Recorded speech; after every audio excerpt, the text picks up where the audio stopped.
Kita tidak boleh ganggu, tidak boleh. Walaupun keyakinan itu beda, tapi kita tetap menghormati. Ya, namanya agree in disagreement. Nah, gitu. Agree and disagreement. Artinya agree in disagreement. Jadi setuju dalam ketidaksetujuan. Nah, setuju dalam ketidaksetujuan. Artinya saya tahu bahwa agama Anda tidak masuk akal dalam otak saya, tapi saya tetap menghormati Anda. Saya tahu Anda tidak sejalan dengan iman saya, ya, imannya orang Islam. Tapi saya minta Anda tetap menghormati keyakinan saya. Itu namanya agree in disagreement. Nah, ya, jadi sekali lagi Dulur Al Victor yang ada dimanapun, ya, hari ini adalah hari wafatnya Isa Al-Masih versi saudara kita yang beragama Kristen, ya, gitu ya. Kita harus menghormati walaupun tidak cocok dengan pikiran kita. Satu, menurut kita Isa itu yang mereka sebut Yesus itu, mereka menyebut Tuhan. Nah, sedangkan kita tetap menyebut sebagai nabi. Yang kedua, mereka menganggap bahwa orang-orang saat itu berhasil membunuh Nabi Isa, gitu. Tetapi menurut kita tidak, Nabi Isa itu tidak dibunuh, tuh. Tapi Nabi Isa diangkat ke langit. Nah, diangkat ke langit. Nah, jadi tidak dibunuh. Tidak dibunuh tapi diangkat ke langit. Keyakinan kita ya. Iya. Karena tidak dibunuh, tidak mati, maka tidak ada kebangkitan, gitu. Tetapi saudara kita di agama Kristen setelah dibunuh itu kemudian beberapa hari kemudian, hari Minggunya ingat saya itu, ya, kemudian itu muncul lagi. Isanya itu. Iya, enggak apa-apa toh. Enggak apa-apa. Kita harus menghormati sebab setiap agama itu punya ajaran yang itu rasional dan ada ajaran yang suprarasional. Suprarasional itu tak terjangkau. Ya. Nah, kalau kita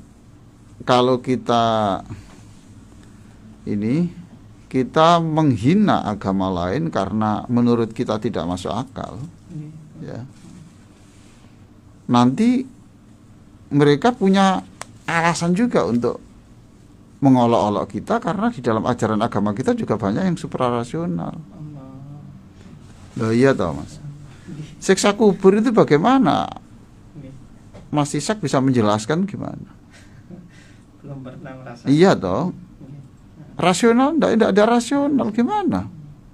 Tapi wajib dipercaya. Gitu loh. Surga gambarannya seperti itu, ya wajib dipercaya walaupun kita tidak pernah tahu gambarnya, tidak pernah tahu apa itu realnya. Itu kan tidak rasional. Tidak pernah singgah. Iya toh, tidak pernah itu. Tapi kita percaya. Gitu loh. Jadi kalau orang Islam menghina agama lain karena ajarannya itu dipandang bertentangan dengan akal sehat, ya, mereka juga punya alasan, gitu loh. Itu Quran begitu. Janganlah kamu menghina orang-orang yang agamanya beda karena alasan tidak masuk akal dan sebagainya. Sebab kalau Anda lakukan, nanti mereka akan membalas dengan alasan yang sama. Nah, itu. Jadi kalau kita mengkritik yang tidak masuk akal, agama lain tidak masuk akal, mereka akan mengkritik juga. Sekarang tolong saya jelaskan, kenapa kamu kok zuhurmu kok 4, kok tidak 3, ya? Kenapa subuhmu hanya 2, kok tidak 5, ya, kalau tidak 4? Anda menjelaskannya gimana? Enggak bisa. Paling Anda menjelaskan, ya karena ajaran Nabi lah. Jawabanmu itu mencerminkan kamu nggak bisa menjelaskan secara rasional. Itu loh ya. Kenapa kamu kok tidak boleh pakai celana pada waktu umroh, ya, pada waktu ihram, tidak boleh pakai celana, toh? Berarti kan gimana bayangkan, terus tidak boleh pakai sarung, tidak boleh pakai yang macam-macam baju, tidak boleh. Jadi dibiarkan dada terbuka, punggung terbuka, lalu tidak pakai celana. Bayangkan itu kalau kena angin gimana? Kalau lepas gimana? Kan tidak ada ini, tidak ada pakaian dalam. Kenapa? Ini tidak bisa menjelaskan. Kenapa kamu sudah tahu batu kamu cium? Nggak rasional. Tidak rasional. Oh itu gini Pak, itu kan dulu itu gini, Nabi itu begini itu. Iya, kalau kamu jelaskan kepada sesama Muslim dia paham.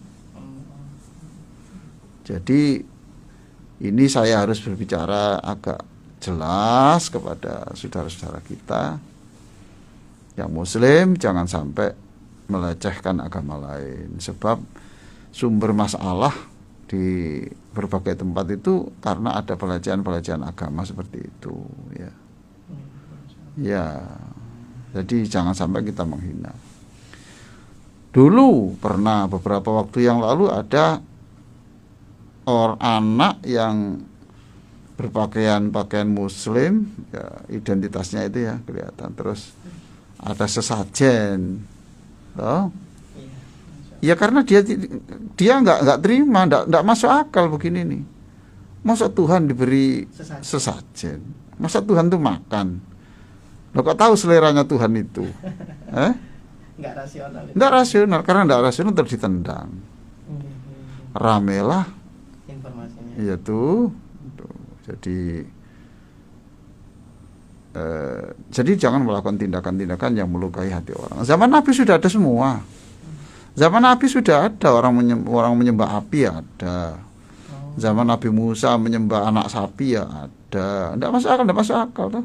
Sudah pernah terjadi ya? Pernah.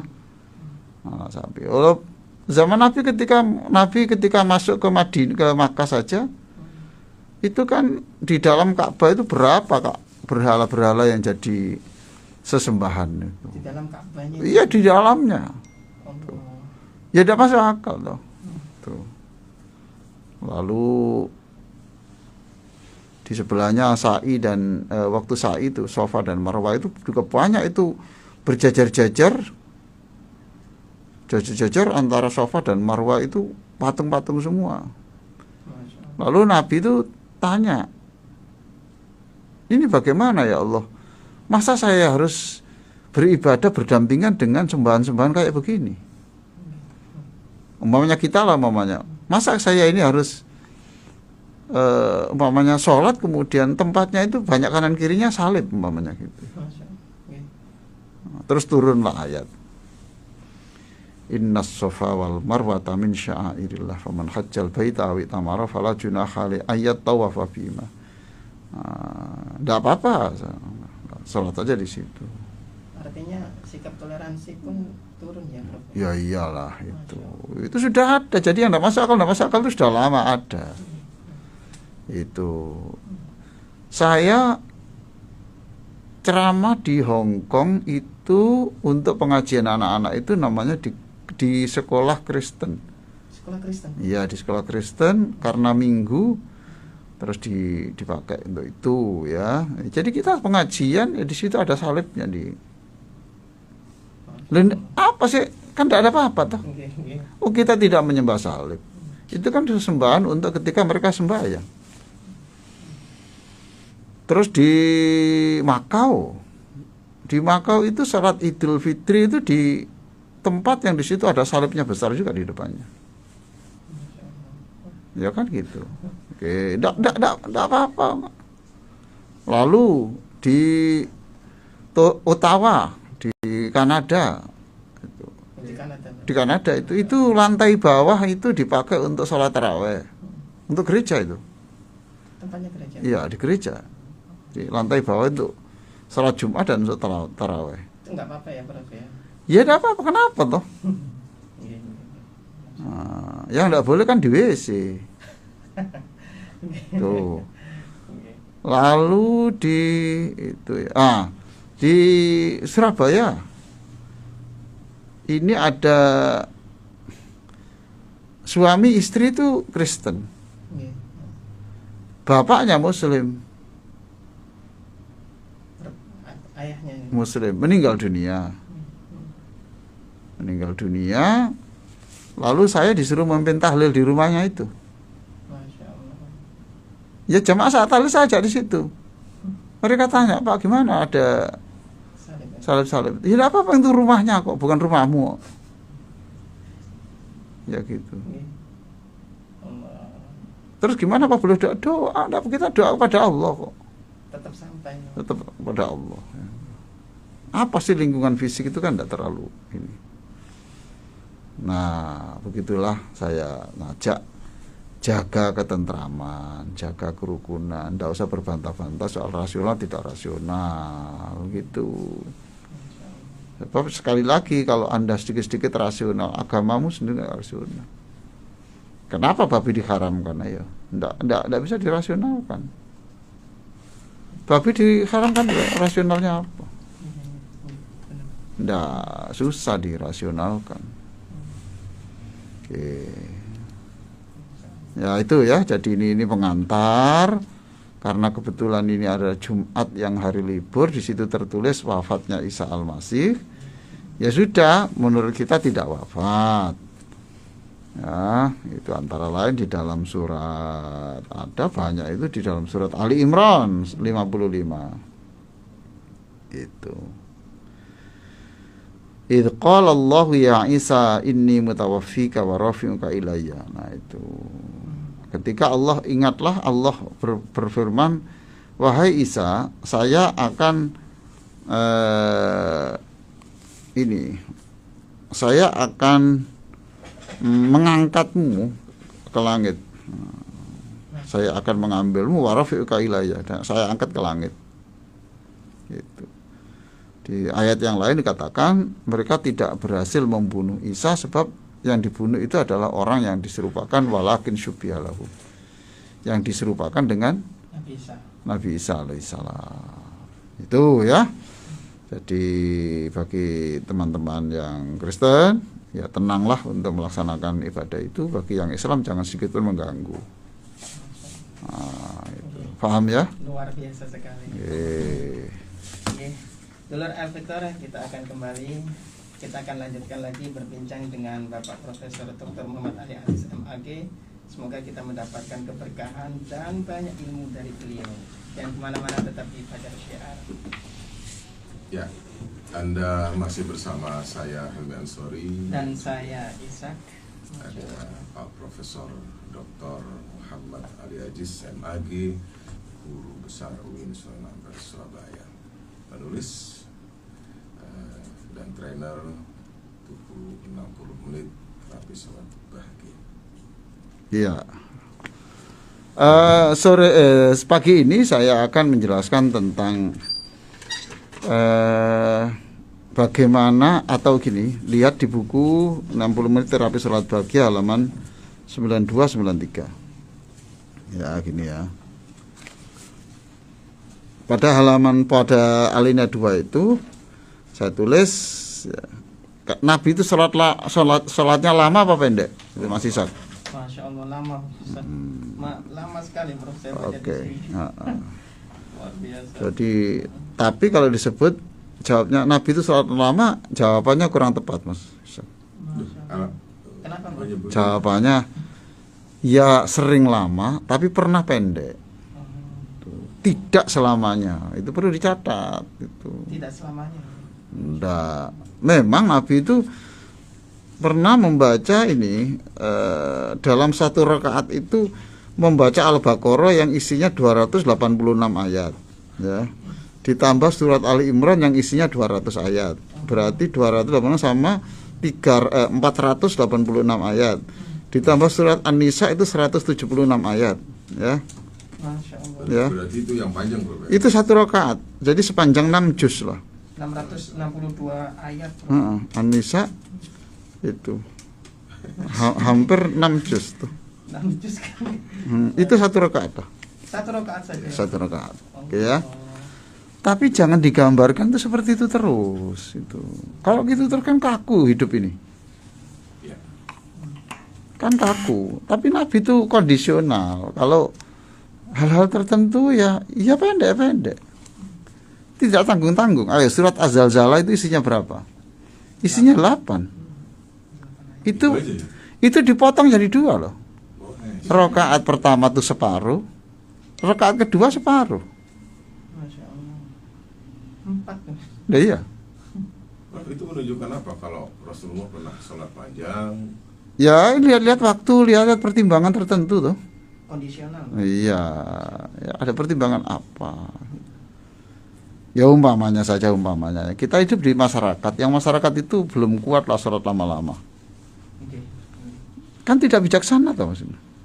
Jadi, Orang situ minta, Pak, sholat tarawihnya kalau bisa itu setiap rakaat itu qul huwallahu aja ya Pak ya, gitu. Karena kami belum biasa Pak, ini duduk saja kita masih penceng.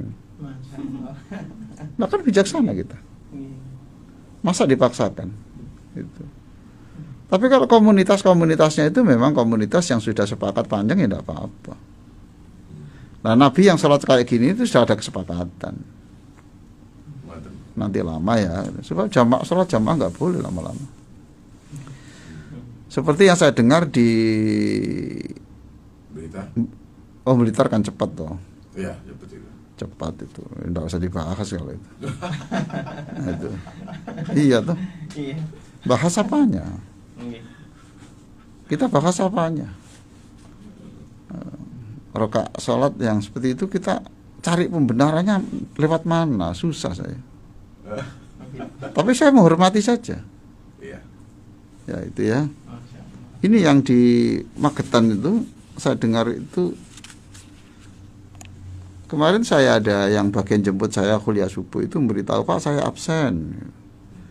Kenapa? Saya sholat tarawih yang semalam itu khatam 30 juz. Oh, oke. Satu malam. Pak. Masya Allah. Di pondok bro ya. Iya, tidak tahu di pondok mana itu. Namanya pondok. Itu ya. Nah itu boleh-boleh saja, kenapa? Tidak mengganggu orang dan itu pilihan-pilihan orang. Siangnya ya kerja ya mencari nafkah untuk keluarganya. Kemudian istrinya setuju ya, tidak apa-apa. Dan sepakat ya. Sepakat. Jadi lihat-lihatlah. Lihat-lihat. Kita ini Islam itu kan ngomong orang selama tidak melanggar aturan. Jadi kita bisa elastis pada yang sunnah-sunnah ini. Oh. Kita agak lunak kepada yang sunnah-sunnah begini. Gitu. Umpamanya puasa ditawar ndak bisa. Pak gini ndak kuat Pak sehari. Kalau bisa itu sampai jam 4 aja Pak. Ndak bisa. Gitu toh, ndak bisa. Iya. Jangan niru orang di Eropa yang ketemu saya tuh tidak mau sholat 5 waktu, Wonten, Bro. 3 saja. 3. Nah, katanya, ya saya kira Allah sudah cukup Pak kalau cukup kalau 3 itu. Kalau nggak bisa. 3 kecuali kalau 3-nya itu 3 dibagi-bagi. Itu kalau zuhur, asar gandeng, isya maghrib gandeng, subuh memang 3. Seperti di Iran. Iran kan 3. Nah, oke ya. Ini 3 ya. 3. Jadi Berarti penganut subuh, kemudian zuhur asar digandeng, kemudian maghrib isya digandeng. Kita kan sering melakukan juga Mas Lumi. kalau di kosong Nah iya toh. jamaah. Lah sama kalau pergi ke Magetan, pergi ke Madiun kan ya itu toh yang kita lakukan. Jamak ya. Ya iya, jamak Di kosong. dan kosor toh. Iya. Tapi kan bukan setiap hari bro. Lah kalau dia pindah-pindah, Oke. seperti saya di Amerika, saya hampir 3 selama di Amerika. 3 waktu. Iya. Masya. Berarti Ya saya umpamanya saya di Houston itu saya 3 hari, kan boleh itu sampai 3 hari. Setelah itu kemudian ya, iya toh. Kemudian saya pindah lagi perjalanan naik pesawat ke Kanada. Toh? Saya 3 hari. Jadi praktis di Amerika itu sekitar 50 hari itu saya yang 3 waktu 3 waktu. 3 waktu. untuk 5 5 salat. sholat, 5 kewajiban sholat itu. Nah itu ya. Sekarang bolehkah kita ini ibadah yang begitu-begitu panjang dan sebagainya itu terus membuat istri kecewa? Tidak boleh. Ngamuk. Tidak paham toh? Iya. Tidak boleh. Karena kita itu punya kewajiban ganda. Kewajiban menyenangkan Allah, kewajiban menyenangkan istri, menyenangkan suami. Sekarang kalau istri bilang, Pak, aku engko dalu, saya full ya sholat malam kalau ngaji ya, terus suaminya bilang janganlah gitu, ya tidak boleh. Maka puasa sunnah itu tidak sah bagi seorang istri jika suaminya tidak menyetujui. Masya Allah. Sudah walaupun niatnya benar, tidak makan, berbukanya benar, sahurnya benar, tetap tidak sah kalau tidak disetujui Oleh suami gitu loh ya. Apalagi suaminya butuh ya. Nah iyalah. Nah, kecuali kalau suami tidak apa-apa, tidak apa-apa sudah ibadah. Nah, saya titip doa saja, saya tidur. Iya. Tidak apa-apa, memang capek kok dia cari nafkah kok. Jangan dihina. Dia seharian capek. Nah, coba sekarang bagaimana kelakuannya Nabi? Ini yang saya maksudkan. Bagaimana Nabi itu ya ibadah, ya menghargai istri. Gitu loh. Ya ibadah, ya menghargai istri. Nah, coba silakan dibaca Mas Ishak, yang alinea 3 halaman 82 itu. 92 ya. 92. Atak bercerita, aku dan Ubaid bin Umar bertanya kepada Bukan Umar ya, Umair. Umair. Aku dan Ubaid bin Umar bertanya kepada Aisyah radhiyallahu anha, istri Nabi sallallahu alaihi wasallam, apa yang paling menakjubkan pada diri Rasulullah? Masya Allah. Kan ini orang luar yang tanya toh. Selama kamu menjadi istri itu, menurut kamu yang paling menakjubkan itu apa Nabi itu ya? Terus dijawab. Aisyah menjawab sambil menangis. Masya Allah. Suatu malam ia bangun dan berkata, wahai Aisyah, izinkanlah aku beribadah kepada Tuhanku. Lalu aku menjawab, aku ingin tetap dekat denganmu, tapi aku juga senang dengan apa yang membuatmu senang. Aisyah berkata lagi. Beliau kemudian berwudu dan sholat sambil menangis sehingga air matanya membasahi pangkuan dan tanah. Jadi perhatikan di situ. Untuk sholat malam dia pamit siapa? Istrinya. Iya toh? Selain Rasulullah. Enggak iya toh. Enggak selutur-selutur. Jangan maunya sendiri. Wanita itu dititipkan Allah melalui bapaknya, toh, diserahkan ke kita. Itu disuruh membahagiakan, disuruh menyenangkan, dihargai, gitu loh. Jangan seenaknya sendiri, mentang-mentang ini ibadah, ini Allah. Jangan melawan panggilan Allah. Lah, panggilan Allah ya juga nyuruh menghormati istri. Nabi ini kita niru siapa toh? Kan ini pamit toh. Jadi sampai Aisyah itu tidak tahu nangisnya Aisyah karena apa. Bisa aja nangisnya Aisyah karena ibadahnya yang panjang, atau bisa aja nangisnya Aisyah itu begitu engkau itu menghormati aku. Ya toh? Ini kita selama ini membaca hadis ini kan hanya yang dikagumi kan sholatnya Nabi. Tapi kita kan tidak mengagumi betapa Nabi itu pamit kepada istrinya. Lalu istrinya bilang, Aisyah, sebetulnya saya itu ingin tetap Nabi mendekap saya malam-malam begini. Saya senang. Tapi karena kalau Nabi itu senang juga ibadah, malam-malam begini beribadah, ya saya senang melihat engkau senang. Ya silakan. Andaikan ya, jangan Nabi sama saya saja. Saya yakin Nabi juga menghargai. Tapi karena Aisyah mengatakan, saya sebetulnya ingin mendekapmu wahai Nabi ya. Tapi kalau kamu memang senang juga menyembah Allah malam-malam begini, ya tidak apa-apa, saya juga ikut senang. Saya itu senang ketika engkau senang, ya tidak apa-apa. Itu juga menunjukkan kemuliaannya Aisyah. Padahal Aisyah kan masih muda, masih muda dan cantik ya. Itu ikhlas. Ya jalan. masih tinggi. Iya lalu kan gitu toh. Terus cerita itu, ya itulah Nabi itu, dia sambil nangis ya. Setelah itu setelah pamit saya, katanya Aisyah, kemudian diwudu, kemudian sholat itu menangis gitu, sampai sajadahnya itu basah. Jadi ya tanahnya berarti air macam banyak. Terus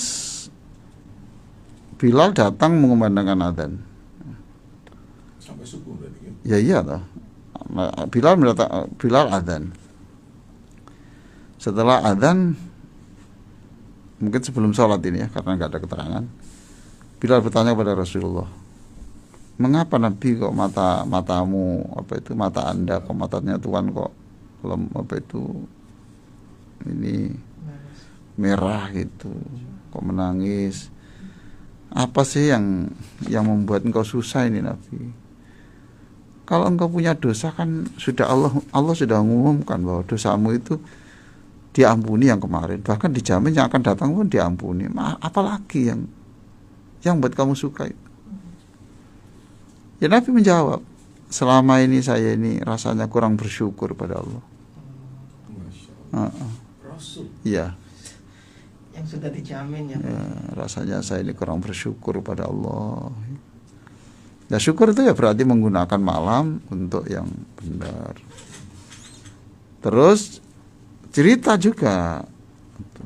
Saya ini cerita Nabi itu. Ini loh Bilal ya. Sebelum kamu adzan itu Jibril datang sebenarnya itu. Ya. Lalu Jibril itu membawa wahyu yang ada di dalam surah Ali Imran 190. Itu.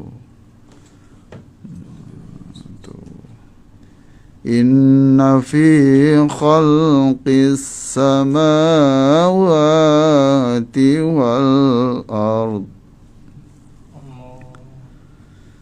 Inna fi khalqis samawati wal ardi wa ikhtilafil laili wan nahari la ayatil li ulil albab.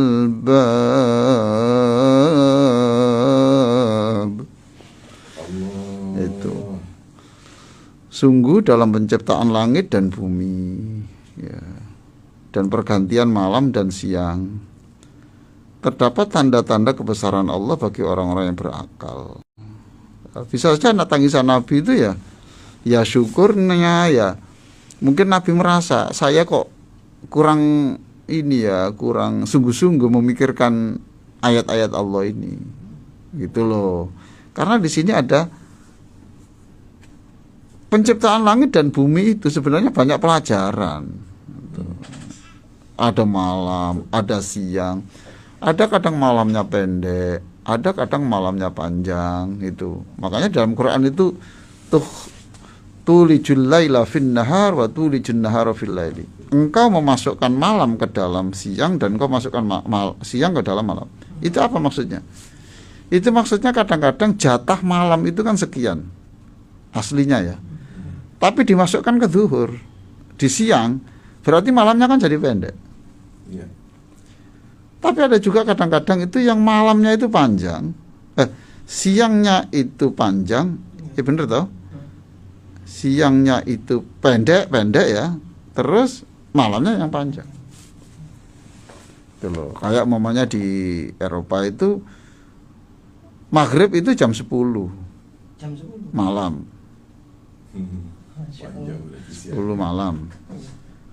Subuhnya jam 3. Oh, iya. Loh, itu berarti Allah memasukkan jatah waktu siang itu ke dalam malam. Makanya di dalam surat Ali Imran itu, Qulillahumma malikal mulki tu'til mulka man tasha'u wa tanzi'ul mulka mimman tasha'u wa tu'izzu man tasha'u wa tudhillu man tasha'u biyadikal khair innaka ala kulli syai'in qadir tulijul laila fin nahari wa tulijun nahra fil laili wa tukhrijul hayya minal mayyiti wa tukhrijul mayyita minal hayy wa tarzuqu man tasha'u bighairi hisab. Tulijul laila fin nahari, engkau memasukkan jatah malam. Lah, Nabi menangis kenapa? Itu bisa saja Nabi memikirkan karena Nabi itu, saya ndak boleh sih kalau sholat malam ini. Kok saya ini bukan karena dosa-dosa gitu. Yang saya tangisi itu, saya ini kurang bersyukur lah gitu loh. Tapi bisa juga karena di dalam tafsir itu memang orang yang bisa mengambil pelajaran dari pergantian malam dan siang itu hanya orang-orang yang cerdas. Masya Allah. Ya, orang yang tafakkur, yang memikirkan. Maka bisa saja Nabi menganggap saya ini kurang cerdas Allah. menangkap makna ayat ini. Gitu. Jadi terus itu ceritanya Nabi Muhammad kepada Bilal. Gitu. Terus Bilal diberitahu, gini Bilal ya, rugi dan akan binasa, rugi dan masa depannya tidak baik bagi orang yang membaca ayat yang indah seperti ini kok tidak ikut menangis. Masya Allah. Nah gitu ya, sungguh celaka orang yang ini tidak merenungkan itu, Yang membaca tapi tidak merenungkan. Nah, ya Nabi saja begitu, apalagi saya. Bilal aja ditegur gitu, apalagi kita. Gitu. Jadi makanya saya selalu mengatakan kepada orang-orang pada bulan Ramadan ini, silakan itu khatam Quran. Tapi jangan sampai setelah khatam Quran itu tidak ada satupun ayat yang nyantol untuk dipikirkan. Ya kan? Jadi lebih utama mana, Bro? Khatam atau mengkaji satu ayat tapi penuh dengan pemaknaan, perenungan, atau gimana, Bro? Ya jangan ditimbang-timbang gitu.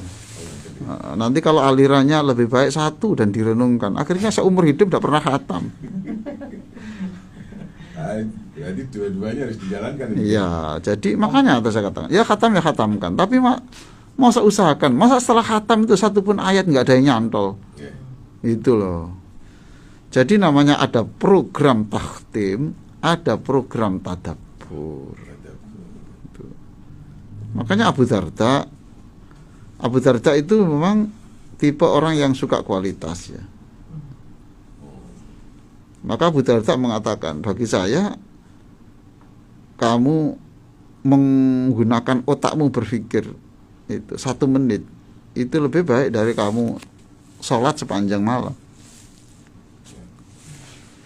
Ibnu Abbas juga mengatakan, kalau kamu sholat rakaatani muqtasidatani fi tafkirin khairun min alfi sholatin wal qalbu sahid. 2 rakaat yang kamu kerjakan dengan yang merenungkan tadi ya, itu lebih baik daripada 1000 rakaat dan hatimu tidak sambung. Tuh. Nah di Indonesia jangan yang khataman Quran, yang wanti segala itu jangan diolok-olok. Bukan, saya nggak mengolok-olok, enggak. Tapi masa 1 juz itu tidak ada satupun ayat yang direnungkan. Nyantol, Itu. ya. Ya kan gitu. Ya carilah, ada di hari kan diambil aja, diacak ya. Oke lah, ini saya buka tafsir, buka Quran, terus ini direnungkan, diangen-angen sampai 2 bulan. Lama lah merenungkan itu, menemukan mutiara gali itu nggak gampang. Di Freeport aja itu untuk ngambil emas itu harus bikin kota dulu di bawah gunung 2,5 km dari permukaan tanah. Kita jadi itu harus menggali 2,5 meter, 2,5 kilometer ke dalam. Iya, kedalamannya itu. Karena di situ baru ada emas. Jadi menggali emas itu ya energi gitu. Lagi menggali Quran ya tambah nemen. Mau nilai ya. Ya gitu ya. Jadi saja begitu merenungi sampai kemudian menangis. Nah kalau kita yang menangis itu kan tidak wajib toh. Jangan targetnya menangis gitu, lalu dipaksa-paksa menangis, ditetesi air. Enggak harus. Obat mata. Iya. Tapi ada tangis itu kan simbol bahwa ada perubahan pemikiran, ada sentuhan toh. Itu loh. Jadi masa itu satu juz itu tidak ada satu ayat pun yang bisa menyentuh. Maka bisa saja ketika membaca satu juz itu dibuka Quran dan terjemahnya, diacak saja tidak apa-apa lah. 1 atau 2 atau dibaca 10 itu kemudian dicari satu yang mengena. Itu contohnya maunya gitu ya. Baca ayat 1 juz terus. Ada ayat wala tatamannau ma faddalallahu bi ba'dakum ala ba'd. Janganlah kamu menghitung-hitung harta orang yang lebih kaya dari kamu, yang sederajat dengan kamu. Kamilah yang membagi itu saya. Yang membagi itu saya, kata Allah. Orang itu saya beri lebih dari kamu, ya sudah, itu saya yang bagi. Jangan kamu itu mengangan-angan itu kenapa-kenapanya gitu. Nah itu diangan-angan terus. Di bulan bala ini sampai nanti ya Allah.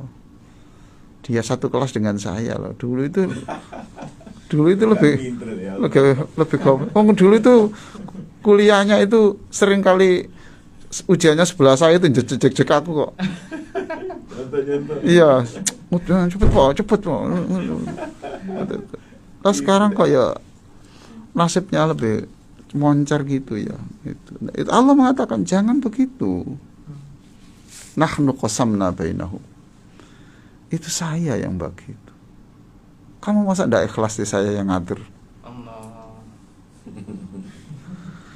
Apa ingin kamu yang ngatur rezeki itu? Kamu sendiri. Kamu yang bikin sendiri, bikin laut sendiri, terus bikin hewan sendiri, terus kamu bagi-bagi gitu maunya gitu. Nah ini kan seluruh yang saya bagikan milik saya. Ya. Oke, jangan wala tatamannau ma faddal. Ada asik sekali ayat itu. Aku yang mau bagi.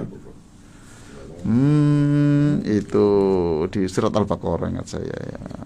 Surat Al-Baqarah nanti saya tunjukkan ya. Saya tempatnya apal tapi apa surat Al-Baqarah atau ini ya. Nanti akan saya jelaskan. An-Nisa ya, Prof ya. Ya, An-Nisa mungkin ya. 32. An-Nisa 32. Iya, An-Nisa agak di halaman sebelah kanan gitu, ingat saya itu. An-Nisa berapa? Ayat 32. 32. Mikir satu ayat yang seperti ini luar biasa. Nah inilah bener nih, karena sebelah kanan sini tuh. Hurufnya sebelah kanan sini. Saya ingat, saya beri tanda, saya garis bawahi kok ini. Terus saya tulis di sini, saya tulis besar, li jangan iri. Pembelajaran gitu ya. Iya, saya tulis di sini, Ali jangan iri loh. Saya garis bawahi. Wala tatamannau ma faddalallahu bi ba'dakum ala ba'd. Janganlah kamu itu iri dengan apa yang diberikan Allah kepada temanmu, kepada orang lain itu. Lirijali nasibum was'alullah min fadli. Tugasmu hanya minta saja.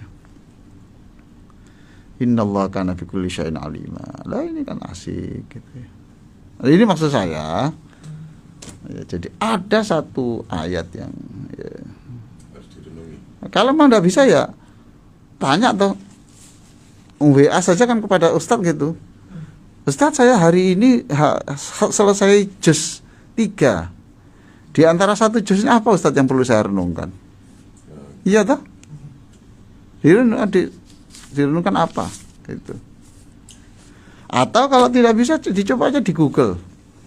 Ayat-ayat terpenting pada surat An-Nisa.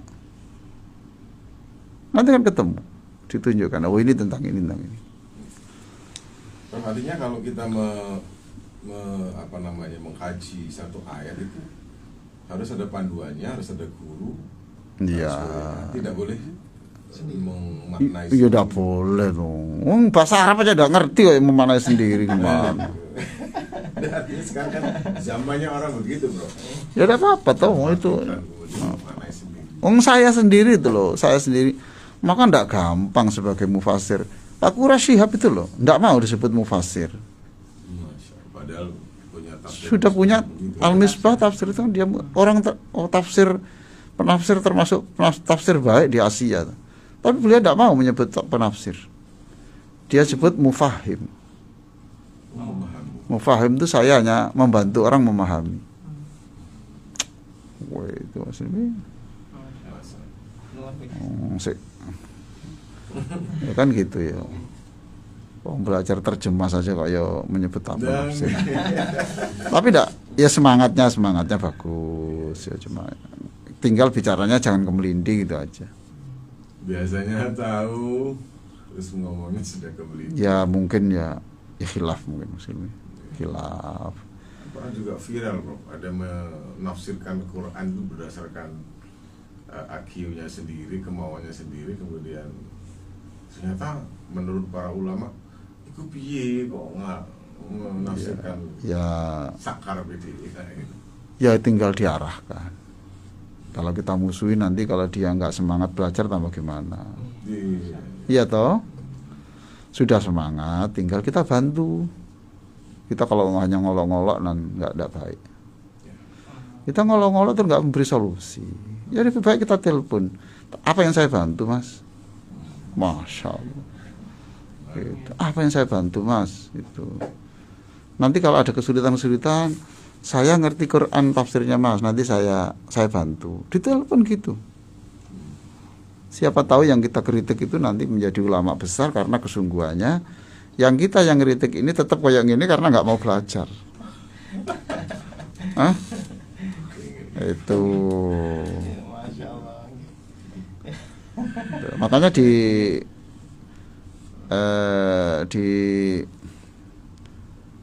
pembicaraannya Abu Musa al-Asy'ari itu antara lain pesannya ya. Satu, kerjakan sesuatu yang ikhlas. Nggak usah mikir apa kata orang. Satu. Jadi kalau kamu punya kepentingan ya kerjakan aja.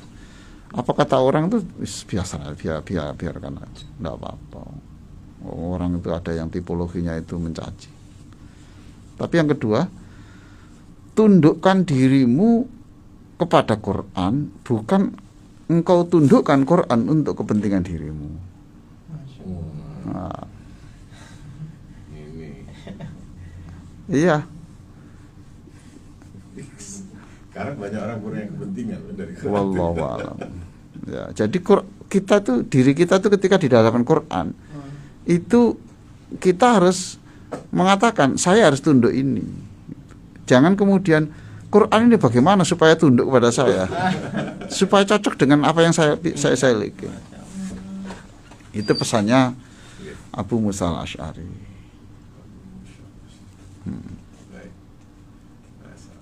Oke, saya kira gitu. Break dulu. Luar biasa keterangannya. Masya Allah. Ya. Sebelum kita lanjutkan, mungkin ada pesan untuk pedalaman terapi sholat bahagia yang tanggal 20. Ya tanggal 24 ya, tanggal 24 itu nanti kan kita ada training toh itu. Ya kita ikuti seperti biasa. Yang mau ikut ya monggo, yang uzur ya monggo. Oh ini saya ingin nostalgia dan banyak yang kangen. Iya memang saya sendiri ya Kang. Kemarin tuh saya latihan sendiri Mas Ilmi. Masya Allah. Iya. Saya kemarin setengah hari itu latihan buka-buka file, kemudian saya mengangan-angan itu karena 2 tahun mandek. Nah, tanggal 19 ya 19 itu kan Selasa toh. Itu ada juga di RSI yang Wonokromo. Kalangan Iya, itu untuk dokter dan perawat khusus. Tapi juga tidak bisa panjang, mungkin hanya 2 jam atau 3 jam. Karena waktunya terbatas. Tapi ya karena minta ya ditekan-tekan sedikit ya enggak apa-apa kita ringkas-ringkas sedikit. Tapi nanti yang di 24 insya Allah tidak kita ringkas, kita biarkan panjang setengah hari persis. Masya Allah. Ya, terus silakan, kesempatan baik untuk Anda, Iya. baik, momennya spesial. Spesial Ramadan. Betul. Dan ini kesempatan sudah lama, 2,5 tahun. 2,5 tahun. Iya. Masih saya ini belum pernah loh. Belum pernah, Prof. Belum pernah ini masih belum. Belum. Makanya kalau Belum masuk, Prof. Belum masuk ke sini. iya. Nanti kalau sudah pernah kemudian cara menjelaskan sholat sudah beda. Sudah beda. Karena nanti menjelaskannya dengan rasa. Betul. Sekarang baru dengan otak, dengan akal. Beda. Dulur, kalau Anda mengikuti ini nanti. Baik, Dulur El Victor, kita lanjutkan kajian ini bersama Bapak Profesor Dr. Muhammad Ali Aziz MAG. Kita masuk ke WhatsApp. Iya. Tapi sebelum itu saya ingin menyapa teman-teman dari dosen ITS. Oh, yang kemarin ketemu Jumat, Pak. Iya betul, Jumat. Kelanjutannya adalah besok hari Sabtu itu sekitar ada 35 dosen yang besok ingin melakukan penyegaran untuk khutbah, latihan khutbah. Iya. Nah, besok 35 orang. Hari ini sudah saya siapkan semuanya. Materi-materi ini sudah kita siapkan. Nah, besok kita ketemu. Selamat bersiap. Ada juga yang WA saya, aduh kapan ya Sabtu, nah, gitu. Gak sabar. Saya adalah orang yang pernah memberi tempat tidur semalam di Birmingham katanya. Karena iya benar itu namanya itu. Ada dosen ITS yang dulu pada waktu saya di Birmingham itu tidur di rumah beliau. Bawa istri dan anak-anaknya, masih ingat. Senang lah ketemu orang-orang yang berbaik hati kayak gini. Oke, silakan. Ada satu WA, Prof, ya. Silakan. 4 menit lagi. Ini nanya. Dari mana itu, Mas? Assalamualaikum, Pak Profesor. Mau nanya, dosakah buka warung siang hari ini di bulan Ramadan? Kemarin sudah ditanya. Kemarin sudah dianu ya. Kemarin sudah dijawab. Iyalah, yang lain aja lah. Sudah.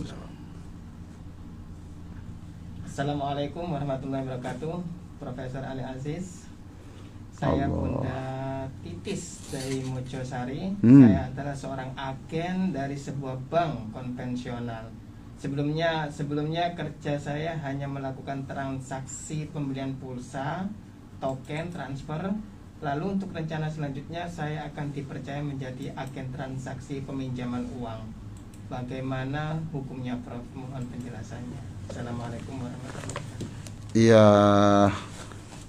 Saya kasih nomor WA-nya, tolong WA ini aja, nomor alamatnya ke Mbak siapa ini? Mbak Zahra ya. 081 231 304 33. 081 231 304 333. Nanti akan saya layani secara khusus.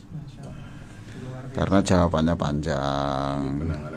Iyalah. Bu Titis itu nanti Ibu nanti bisa telepon saya lewat itu nanti siapa? Mbak Zahra 081. Bagi yang belum punya buku juga silakan telepon. Ramadan silakan bonus-bonus hadiah lah gitu ya, daripada hadiah parcel yang lain ya. Tapi ya juga ditambahi buku terapi salat bahagia kan baik. Tuh. Silakan. Ada waktu. Satu penelpon lagi atau sudah? Satu lagi bro ya. Silakan. Terakhir satu lagi. Ya. Assalamualaikum, Mas Helmi, Mas Ishak dan Bapak Profesor. Ibu Nisa mau nanya, maaf sebelumnya, seorang perempuan kalau datang bulan sudah melebihi 15 hari itu harus wajib sholat. Kalau masalah dengan bacaan Al-Quran gimana, boleh nggak betul? Terima kasih. Iya, kalau udah 15 hari ya berarti kan wong sholat aja boleh. Ya toh Mas. Jadi orang jangan kecewa begini ya. Ya. Waduh, saya datang bulan nggak bisa ngaji gitu ya. Nah, saya beritahu. Saya tanya, Mbak nggak ngaji karena apa? Karena waktunya. Ya karena haid toh. Ya. Oke, karena haid. Nah, siapa yang melarang? Itu Allah. Allah. Lah berarti sampean itu tidak ngaji karena taat ke Gusti Allah toh. Masya Allah. Jadi sampean itu tidak ngaji karena ketaatan sampean ke Gusti Allah toh. Iya. Ya sampean sudah walaupun tidak ngaji ya dapat pahala taatan Gusti Allah kok.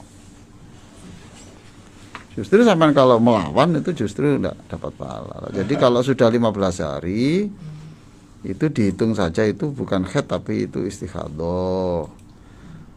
Jadi bunda bisa langsung ambil wudhu, kemudian sholat, kemudian bisa baca Quran dan sebagainya. Nah, sholat aja boleh, apalagi baca Quran. Ya, gitu ya. Jelas ya. Ya, saya kira begitu. Marilah kita berdoa bersama-sama. Allahumma sholli ala sayyidina Muhammadin wa ala alihi wa sahbihi ajma'in walhamdulillahi rabbil alamin. Wahai Allah, dengan barokah dan dengan cahaya rahmat ampunan Allah selama Ramadan ini, Allahumma farijal hammi, wahai Allah, hanya Engkaulah yang maha kuasa menghapus kesedihan, pemberi jalan keluar atas semua kegelisahan, penerima doa orang-orang yang dalam kesulitan, maha pengasih, maha penyayang kepada semua manusia semasa hidup dan setelah kematian. Ya. Irhamna rahmatan tuhnina biha ar-rahmati man siwak. Berikan kami kasih sayang-Mu sehingga kami tidak mengharap belas kasih dari siapapun selain dari-Mu. La ilaha illa anta subhanak inna kunna minadh dhalimin. Allahumma la sahla illa ma ja'altahu sahla wa anta idza syi'ta taj'alul huzna as-sa'ba sahla. Ya Allah, tiada Tuhan selain Engkau. Maha suci Engkau. Sungguh aku termasuk orang-orang yang zalim. Ya Allah, melalui doa Nabi Yunus alaihi salam yang kami baca ini, Engkau pasti maha kuasa memberi jalan keluar atas masalah kami, sebagaimana Engkau memberi jalan keluar atas persoalan yang dihadapi oleh Nabi Yunus alaihi salam ketika harus dalam perut ikan dan harus keluar di tepi pantai. Maka berikan kami jalan keluar seperti Engkau memberikan jalan keluar kepada Nabi Yunus alaihi salam melalui doa yang dibaca oleh beliau dan kami baca pada pagi hari ini. Wahai Allah, la sahla illa ma ja'altahu sahla wa anta idza syi'ta taj'alul huzna as-sa'ba sahla. Wahai Allah, Engkaulah yang menjadikan segalanya mudah. Jika Engkau berkehendak, semua yang sulit dan menyusahkan akan berubah menjadi mudah dan menyenangkan. Rabbana atina fid dunya hasanah wa fil akhirati hasanah wa qina adzabannar walhamdulillahi rabbil alamin. Terima kasih Prof. Sama-sama.